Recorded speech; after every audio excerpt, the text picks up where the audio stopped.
സംസ്ഥാന സർക്കാരിന്റെ അനാസ്ഥ തിരുവനന്തപുരം മുതൽ കളിയിക്കാവിള വരെയുള്ള പ്രധാന പാതയിൽ അപകടങ്ങൾ തുടർക്കഥയാകുന്നു. അശാസ്ത്രീയമായ റോഡ് നിർമ്മാണവും ട്രാഫിക് സിഗ്നൽ സംവിധാനത്തിലെ പിഴവുകളുമാണ് റോഡ് അപകടങ്ങൾക്ക് കാരണം. കന്യാകുമാരി ജില്ലയിൽ നിന്ന് ഉൾപ്പെടെ തലസ്ഥാന നഗരിയിലെ മെഡിക്കൽ കോളേജിനെ ആശ്രയിക്കുന്ന പ്രധാന റോഡിലാണ് സർക്കാരിന്റെ അനാസ്ഥ.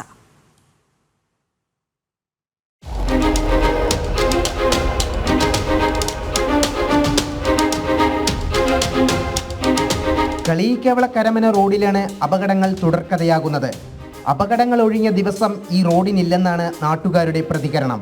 കഴിഞ്ഞ 6 മാസത്തിനിടെ പ്രദേശത്ത് 8 അപകട മരണങ്ങളാണ് ഉണ്ടായത്.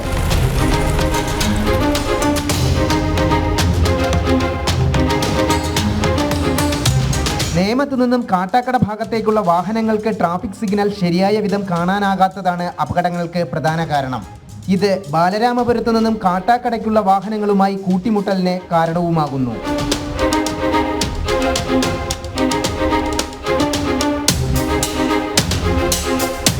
മൂന്ന് പ്രധാന റോഡുകൾ ചേരുന്ന പ്രാവച്ചമ്പലം ജംഗ്ഷനിലെ അശാസ്ത്രീയമായ റോഡ് നിർമ്മാണവും സിഗ്നൽ സംവിധാനത്തിലെ പിഴവുമാണ് ഇവിടത്തെ അപകടങ്ങൾക്ക് കാരണം.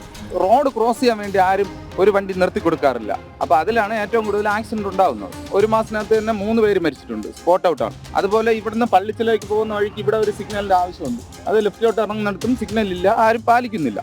വരുന്നു, ലെഫ്റ്റ് എടുക്കുന്നു, പോകുന്നു, ആക്സിഡന്റ്. ഇവിടെ സ്ഥിരമാണ് ആക്സിഡന്റ്. രാവിലെ 7 മണി മുതൽ 9 മണി വരെ സിഗ്നലുണ്ട്, പിന്നെ അതിനുശേഷം സിഗ്നൽ ഇല്ല.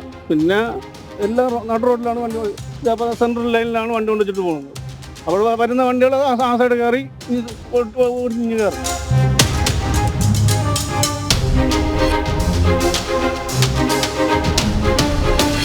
ജനം, തിരുവനന്തപുരം.